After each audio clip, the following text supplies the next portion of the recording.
My name is John Towell. I'm an English lawyer, Director of Legal at Just Law Solicitors. We have another 5 lawyers, Spanish lawyers, and I'm joined by Sean Munden. Welcome to the justlawsolicitors.com question and answers session. Some of you may know that we have a Move to Spain Facebook group, and in that Facebook group we asked you to send us questions all about moving to Spain and living in Spain. And we're now here to answer those questions. Sean may be on his way to a first-class degree in marketing, but with the greatest of respect to Sean, he doesn't know anything about Spanish law. So he's here to ask the questions. If I give an answer that he doesn't understand, he's going to tell me I need some more explanation.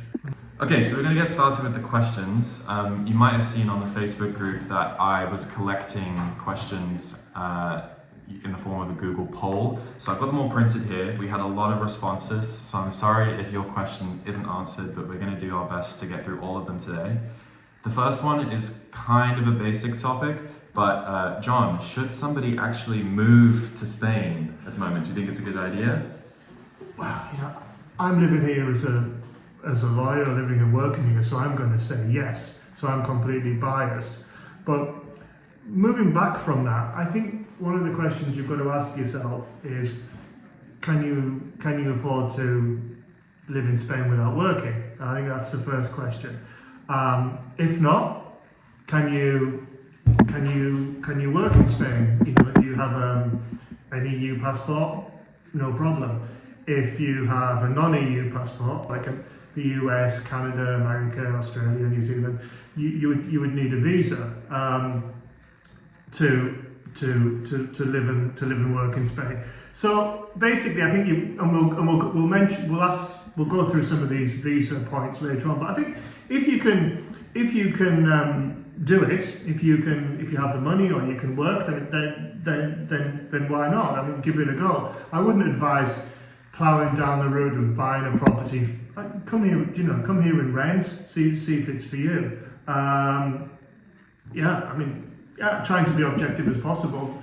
Do your homework before you come and. If you could give one piece of advice, like one singular piece of advice, what would it be to somebody who's considering? Rent first. Rent first. Yeah, because rightly or wrongly, the Spanish purchase tax. I think we've got a question on that later on. The Spanish purchase tax is quite high. Yeah. Goes from 4% to 10% depending on where you are. So you don't want to spend that money and then you perhaps lose money if you sell a property and it's in the wrong place. You don't want to lose money. You rent first. That's the best. And when it comes to that, do people need to be wary? Should they be using a lawyer? Is it necessary to have a lawyer in Spain? I mean, for the vast majority of legal things in Spain, there's no need to use a lawyer. It's like the UK. People use a lawyer for buying a property, making a will, but there's nothing in law that says you have to. Of course, we would advise it, but we've been lawyers for 30 years. But not technically not, but it is recommended. Okay, so for our first section, we are going to tackle some of the property questions. The first one is more general, but we see it quite a lot in the group, is where should I look for property in Spain? Well, we have no affiliation with any of these websites, I'll say that, so we're completely neutral, but there's websites like Idealista, Fotocasa, Quiero, K-Y-E-R-O, Think Spain is a good website. We have a Facebook group, Move to Spain, and on Mondays we ask people to put property for sale if they're an agent or a private seller. I actually found my place in the countryside by going into a local bar and saying, "Anybody got anything for sale?" Well, there you go. So basically, those are the places. Facebook Marketplace as well, and then to a lesser extent, in Spain you've got a website called, it's an app. You've got Wallapop, and you've got Mil Anuncios. There's property. Well, there is property for sale on there. Okay, perfect. And then in terms of buying property, what are some of the most common costs that people come into? And along with that, how do they pay? Yeah, well, I'm an English lawyer, so I know about stamp duty, like purchase tax. And in England, it's around about 1%. Sometimes it goes to 2%. It's quite low. But in Spain, it can go from 4% to 10%. If you're living up in the Basque Country, I think it's 4%. And I think over in Valencia, it's 10%. Down here in Andalusia, I think it's 7%. And on top of that, you've got notary fees, registry fees, and then legal fees if you instruct a lawyer. So absolute worst case scenario, I would say 13%. But it can be more expensive if you buy a new build property, if there's a mortgage involved. So really about, if it's a property, if it's a used property, it sounds a bit weird, well, not a new build, I would say the worst case allow for about 13%. But you know, if you're a good negotiator, you could probably get that. Get it down, Yeah, get it down. And once you agree on those fees, how do people tend to pay those fees? Well, again, comparing it to the UK, sorry for all the Canadians, Americans, and New Zealanders, but in the UK, it's a legal requirement for a solicitor to have what's called a client account. Now, that's not a legal requirement in Spain, but we have one. So the client's money is separate from the firm's money. And what you do is you make the, well, you need to presumably transfer the money into a client account. And that can be done in a variety of ways. The first is you can get your own bank to do it. That's very expensive. Don't do that. Secondly, you can use a currency broker, and we've worked with one for years who must have transferred millions. And if you contact us, we can send you their details. Or, I'm in my 50s now, so pushing a button on Wise for me for a few €100,000 is a bit weird. But it's perfectly possible to use something like Wise to transfer the money. And then once we get the money in the client account, we'll then get a banker's draft, a bank check, some people call it, and we take the banker's draft to the notary office, we look at all the paperwork, make sure everything's right, and then at that point, the banker's draft is handed over. So that's how you pay. And somebody's actually asked us as well, when it comes to owning property, can there be more than one owner listed on the deed? Yeah, there can be more than one owner. Are there any special legal requirements for that, or is it pretty No, I think you have to be, I'm not the property lawyer, but I think you have to be over 18, but yeah, there's no special requirements to have more than one owner. Great. So once you've found the property you like, the real question is, can anybody just come and live in Spain, or are there any requirements? If you buy a property, does that entitle you to a visa? Yeah. How does it work? Well, okay, so the easiest way to look at it is anybody in the world can buy a property in Spain legally. There's no problem with that. The problem that you have is spending time in your property. Now, if you're watching this from the EU, you have an EU passport, Ireland, Poland, whatever, you can come and live and work in Spain, no problem. However, for the rest of the world, it would be 90 days in a 180-day period. So thankfully there's an app, but what you do is you look back on the last 183 days and say, have I been in Spain or the Schengen area, not just Spain, the whole of the Schengen, for 90 days. And then you would have to leave. If you want to spend more time in Spain as a non-EU passport holder, like UK, America, Canada, etc., then you would need a visa. And I think people have asked some questions about visas, but there's various visas that you can apply for to come and spend all your time in Spain if that's what you want. Yes, please. It's my understanding that one of the most popular visas when it comes to buying property is the Golden Visa. If I'm correct, could you tell us a bit more about that? Yeah, I mean the Golden Visa is, rightly or wrongly, you're just buying the right for you and your family to live and work in Spain. It's actually called the investment visa, and there's different parts to it, but the most common one is the property purchase. So if you spend 500,000 euros on one or more properties, and it can be a warehouse, a villa, apartment, a parking space, a piece of land. As long as you've got 500,000 euros or more invested in that property, you and your family have the right to live and work in Spain.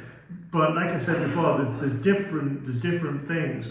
If you invest 2 million euros in Spanish public debt, you have the same thing. If you invest 1 million in Spanish companies, shares, you have the same thing. If you put 1 million in a Spanish bank account, you have the same thing. So there's lots, or you start a business. And it has to be, you have to show that the business can have some economic impact, creates employment, contributes. But yeah, so there's various different ways you can effectively buy the right for you and your family to live and work in Spain. I mean, 500,000 is a considerable sum, but what I would say is it hasn't increased with inflation. So in real terms, it's probably come down quite a lot. And if you think about the property prices where perhaps you live going up, then it's not so horrendous as first meets the eye. But yeah. And I see as well a lot of people asking about health insurance. Is health insurance a requirement on the Golden Visa? Is it a requirement on all visas? Yeah, private health insurance is a requirement for all the visas. But because we're not selling you insurance, what we will tell you is you only need to have private health insurance in the first year. In the second year, you have two options. Number one, you stay with the private health insurance. Number two, you pay and join the Spanish system. So for English people, it's like the NHS, and that's similar to Canada. Yeah, there's like open. Yeah. For Americans, it's going to be a bit strange because I believe it's for American everything is private, but it's going to be a lot cheaper for Americans to get a private healthcare insurance in Spain compared to America. Yeah. And we actually have a blog post about that, so check that out. I'll leave a link for it. Yeah. And then in the second year, you can join the Spanish healthcare system, which is very good. I mean, you look at all the lists of life expectancy, and Spain is doing very well doing up there. compared to England and America, and I don't know about Canada, but maybe Canada's really healthy. It's up there. I think it's up there. Right. Yeah. So basically, health insurance year one, year two, you have the choice. The good thing about year two, if you pay and join the Spanish system, the Convenios Especial, everyone's accepted. It doesn't matter if you have 1 million pre-existing conditions. You pay your money, you're accepted. I think it's like about 60 euros if you're under 65, 157 if you're over 65. So 60 euros a month if you're under 65, and 157 if you're over 65. But for some people, private insurance is cheaper than that in year two. Depends how old you are. Depends who you go with. Yeah, who you go with. What's wrong with you? But yeah, the other thing I would add is the Convenios Especial, paying into the Spanish private system. You do have to pay for your own prescriptions. But I think in England, all prescriptions are the same price. So it's some can be cheaper if you come to Spain, some can be more expensive. But for Americans, I think you're going to save a lot of money on prescriptions. But a lot of people just ask the question in the Facebook group, Move to Spain, how much is whatever in Spain, and people will answer. So moving on to visas, the first question, or one of the first questions we got is, how do I retire to Spain? What visa do I need if I'm not an EU national? Right, so just to recap, if you're an EU national, there's a bit of paperwork to do, but you can just come here and live and work and retire, do what you want. But if you haven't got an EU passport, then you're going to need a visa. And that visa is a non-lucrative visa. There isn't a retirement visa, it's just the Spanish government just have the non-lucrative visa. And the clue's in the name, you can't work. You can have things like passive income, like if you've got if you're lucky enough to have a share portfolio, rental property, trust fund, something like that, you can have what's called passive income. There's no limit on the passive income. You do need to have 28,800 euros a year, and depending on where you are in Spain, they can divide that by 12 or divide that by 14. If they divide it by 14, I can't remember the maths, but it's about 33. One of the questions that we had submitted to us was, is the yearly financial amount required for the non-lucrative visa, currently 28,800 euros, based on pre-tax or after-tax income/savings? It would be net after. After, Yeah. okay. You would have to show that you have it. It can be a mixture of income and savings. So if your pension is 1,000 a month, that would give you 12,000, and they want 28,800. So you could have 16,800 or more in savings. You can link the two together. If you have, we would advise about these documents being at least 6 months old. You couldn't just have the money transferred into your account and go, there you go. We'd advise that, yeah. But as like I say, it's a complex process with translations and other things. And we do have a specialist visa lawyer, Anna. You can maybe leave a link to Anna on the notes and underneath. Yeah, it really does feel so specific to each circumstance, like to each situation. It's kind of hard to predict. It seems to sort of change per person. Yeah, it does. Yeah, everybody's situation is different. But for a rule of thumb, if you think the 28,800 euros, of course it's in euros, the health insurance, it can be income or savings. Yeah. So, John, we had quite a few questions of people wondering, what about if I want to come on the non-lucrative visa with a partner, a husband, a wife? How does that work?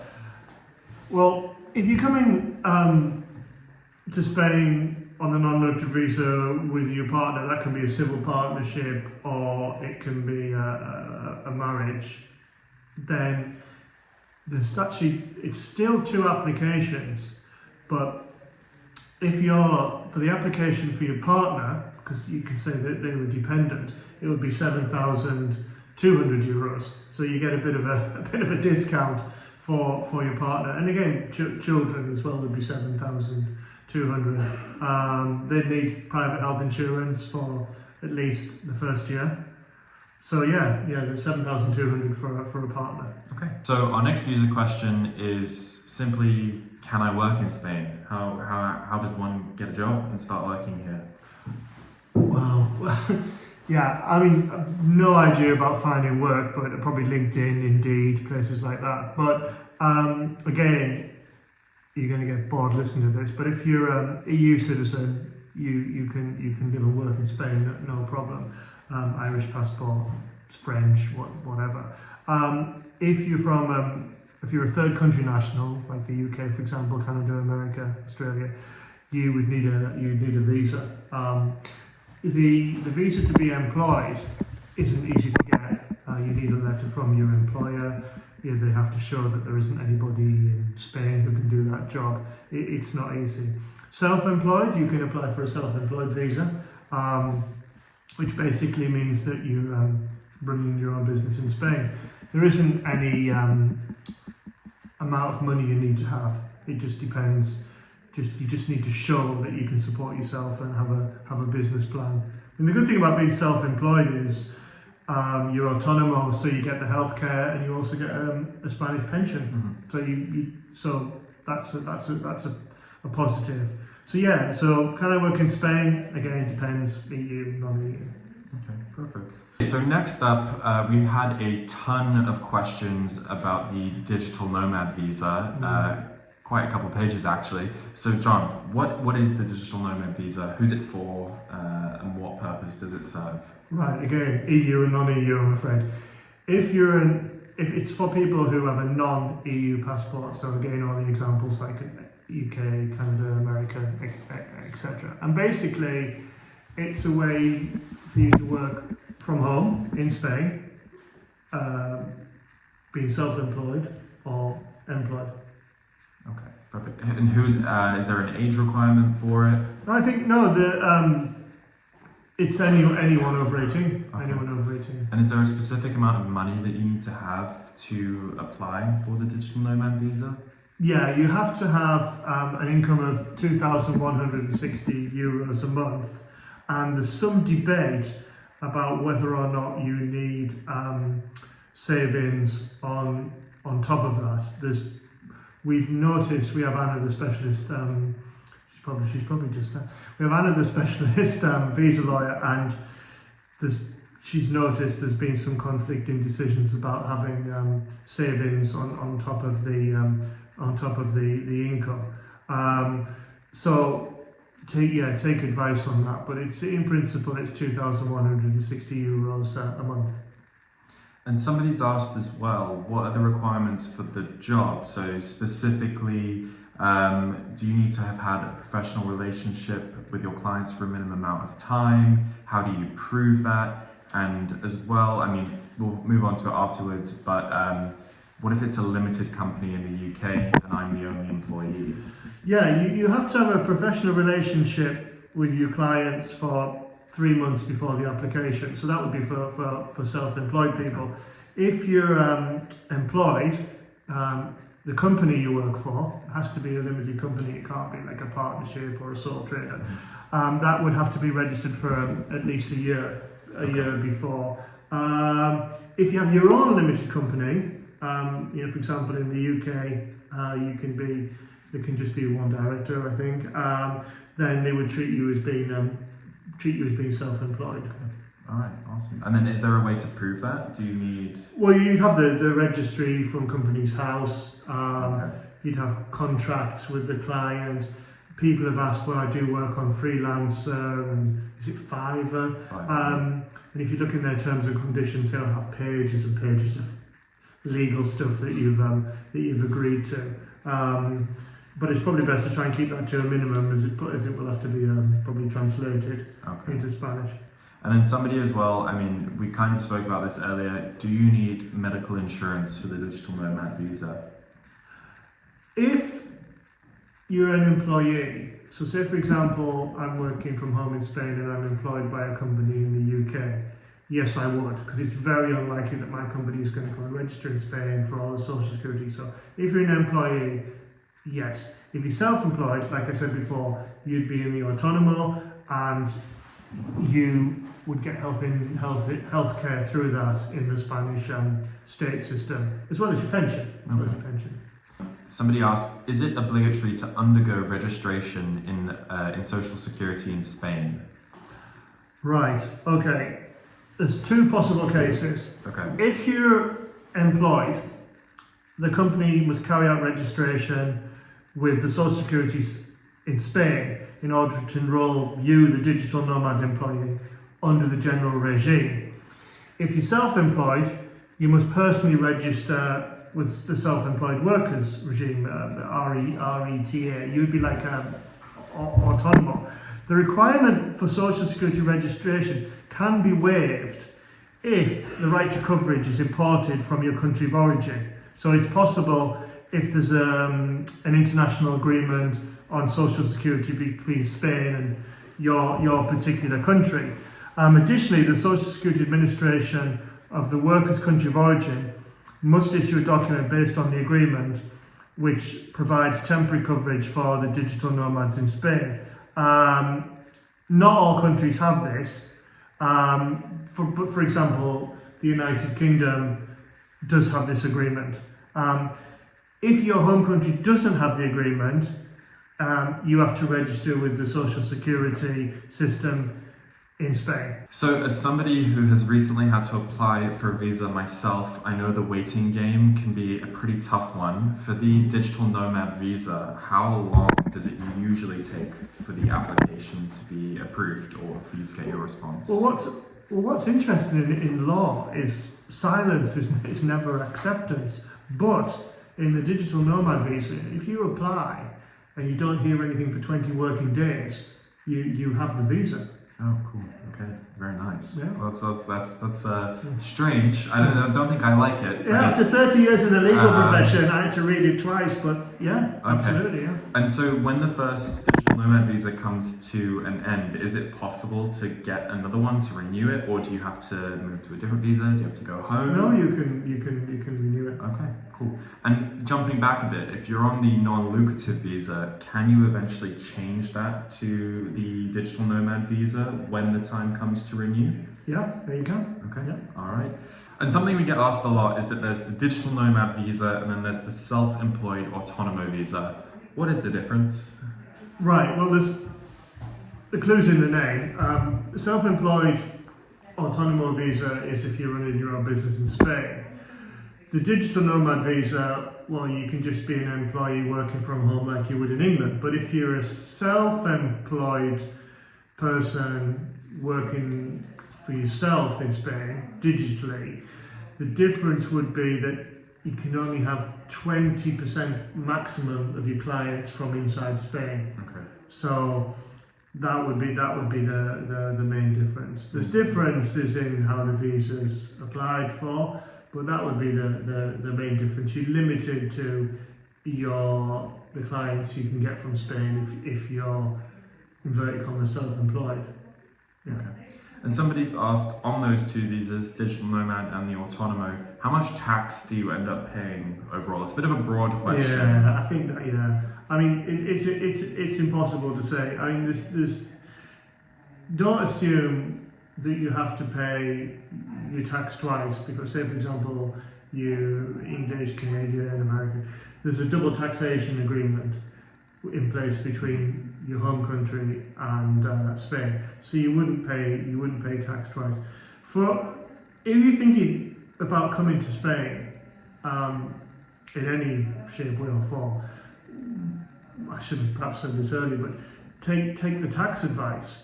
One of our lawyers, Pablo, has a master's degree in tax, and we got him from KPMG. And you can have a consultation with him. He'll tell you what your liabilities would be if you were a tax resident in Spain.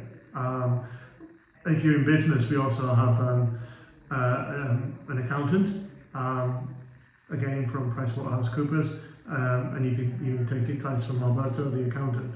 But yeah, it's impossible to say really with tax. There's so many different deductions and very complicated. It's pretty broad. Yeah. A couple of quick fire questions about the DNV, Digital Nomad Visa. The first, what do I need to do when I arrive in Spain? Well, basically, you've got to complete the declaration of arrival within 3 days at the local police station. Okay. You have proof of entry when you arrive, like things like if you had your passport stamped, your plane tickets, boarding cards, things like that to prove the date. Okay, and then the second one is, can I have two visas, for example, a student visa and a digital nomad visa at the same time? No. Okay, simple. And then the final one is, are there any qualifications that I need specifically for the digital nomad visa? Well, you have to have a degree or a document that says you've got 3 years experience. Okay. So yeah, there are documents, yeah. So you've got your visa, you've been in Spain for a while. Am I eligible for a Spanish passport? How long do I have to wait? What are the requirements? Right, again, it depends, I'm afraid. If you're from, for example, Australia, New Zealand, Canada, England, it's 10 years. But if you're from a former Spanish colony, like for example, Argentina, Chile, the Dominican Republic, Puerto Rico, it's 2 years of legal residence. So you can come to Spain on whatever visa you want for 2 years. Then after that, you can apply for a Spanish passport. And I suppose the advantage of the Spanish passport is A, you have a Spanish passport, and B, you have the healthcare, which is good for somebody from the United States who's used to paying privately. Yeah, 2 in 1. So speaking of ancestry, somebody's asked, what are the requirements for the democratic memory law? Am I eligible? Right, okay, so the democratic memory law was first introduced, let me check, the 20th of October 2022, and it lasts for 2 years. So be careful, there's about 11 months of it left. And basically, if your mother, father, grandfather, grandmother was exiled from Spain, forced into exile, maybe something to do with the Spanish Civil War, then you're able to apply for Spanish citizenship via that route. Again, it'll be something for the visa lawyer to have a look at. But yeah, if that's of interest to you, just remember that you've got until October of 2024 to do that. More rapid fire visa questions. Number one, can I work under a student visa? Yes, you can, for 30 hours, but you have to prove that you can live on the student visa without that work. Okay. Are they getting rid of the 90-day rule? No, there's nothing before the Spanish Parliament or the EU Parliament which is proposing the 90-day rule to be gone. I think it's a media campaign, basically. I think some people are lobbying the Spanish government, and the media have got hold of it. But as lawyers, there's nothing in law. I mean, it costs nothing to be optimistic. We hope it goes, but there's nothing in the law that's coming up in Parliament or anything like that. Okay. So I'd have to say no, legally. Well, we can only hope that changes in 2024. Would make things a lot easier. Absolutely. This one, do I need a Spanish will when I come over with my visa? Well, again, if I can make the comparison with the English legal system, there's no legal requirement to have a will, but it's recommended. And it's recommended because you would take specialist advice to have that will drawn up, and it would save your beneficiaries a lot of money in taxes. Also, if the Spanish authorities have to execute an English will, it has to be translated, and it's very complicated because you've got two different legal systems. So no, you don't legally have to have one. It's recommended you do. And again, like England, you can write your own will, you can download something, the guy in the pub can write it for you, but we would advise you come to a lawyer and have a lawyer draft a will for you, but you don't have to. Okay. Now that we have dealt with the bulk of the heavy questions, we've got some lighter questions that. I mean, for us, we have to say all the questions are equal in our. No question is less important than another question, but we've tried to bulk this category of questions at the end. Yeah. So the first one just says Madrid versus Barcelona. I'm assuming which is better. Yeah. Okay. Right. Personally for me, I didn't love Barcelona when I went. I went a couple of years ago. I enjoyed Madrid's vibrant scene a lot more. But I think if you like the sea, it's probably best to be in Barcelona. Well, let's go back a step. I mean, it's pretty easy to travel between Barcelona and Madrid, isn't it? Yeah, it's true. Yeah, it's an hour and a half train, 2 hours. So it's easy to go and see both places. I mean, what I would say objectively is Madrid is going to be warmer in the summer and colder in the winter, isn't it? Yeah. Barcelona's going to be cooler in the summer and warmer in the winter. And when I say summer, I mean 45 in Madrid. It can be, and then in the winter you're scraping the ice off the car. They're the objective things. So we can't really help you. Our advice would be visit both in January and July. That would be our advice. Exactly. This is the first time I've been in Spain, sort of seeing all the seasons, and don't be fooled. It does get colder than you'd expect, even down in the south of Spain. I wasn't expecting to need like a coat or anything. Yeah, but yesterday was the hottest temperature on record. Yeah. Yesterday being December 12th. The 12th in Malaga, it was the hottest temperature on record. I went to function yesterday and came back in the car at 5 o'clock and it was about 27. So it's cooler today. But visit both times of the year for sure. Somebody's asked, what are the best towns for expats near the sea?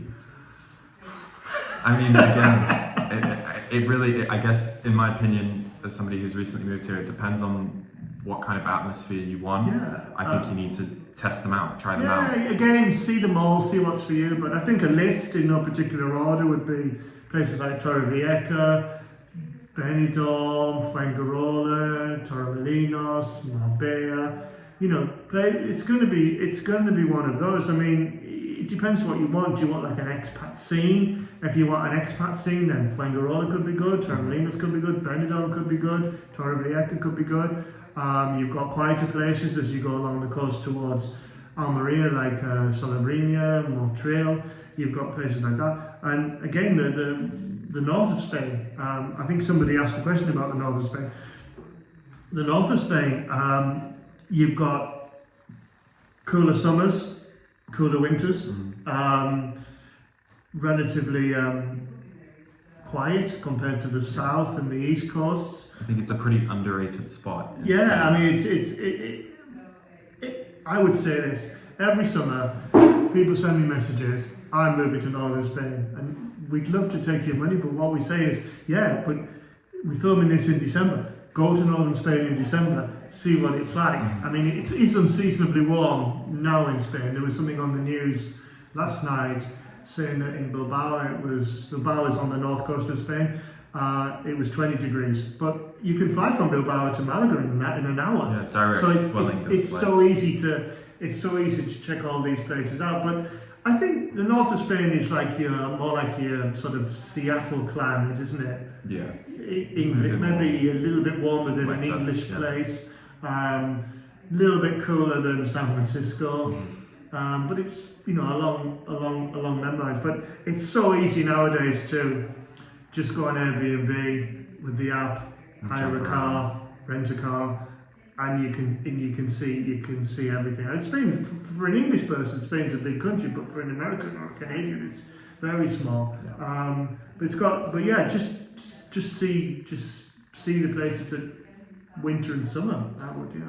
And sort of in the same realm, if you're going to be traveling around Spain a lot, or you're considering where you might be living, is there anywhere safer than another place in Spain, or is Spain generally quite safe? I think crime-wise, if you Google it on the crime-wise, Spain's very, very safe.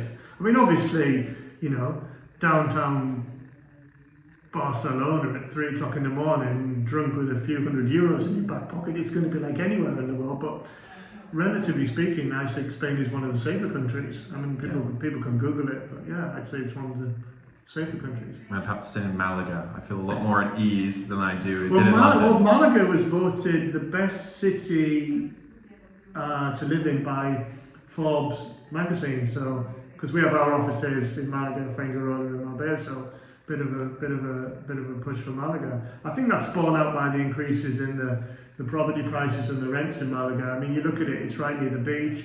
It's it's cooler in the summer. It's warmer in the winter. You've got a metro system. You've got the airport so close. Malaga's got a lot to offer. Yeah. Speaking of sort of the economy and things like that, politics. Will politics affect me when I move to Spain? Well, no, because you can't vote. No, us foreigners, we can't vote. EU members can vote in some elections, but people like myself from the UK, we can't vote. There's been we've just had a general election, and people do protest. I mean, I've never seen a protest in Malaga, but I'm aware there's been a protest. But I don't think it's a protest where people are burning cars or anything like that. I mean, I saw it. It wasn't that intense. It was just. I mean, but it's a democratic Western democracy, and people do protest, but it doesn't affect your life. We haven't had like a general strike or anything like that where the buses are on strike because of the government or nothing like that. It doesn't, it's like any other country for that, that stands.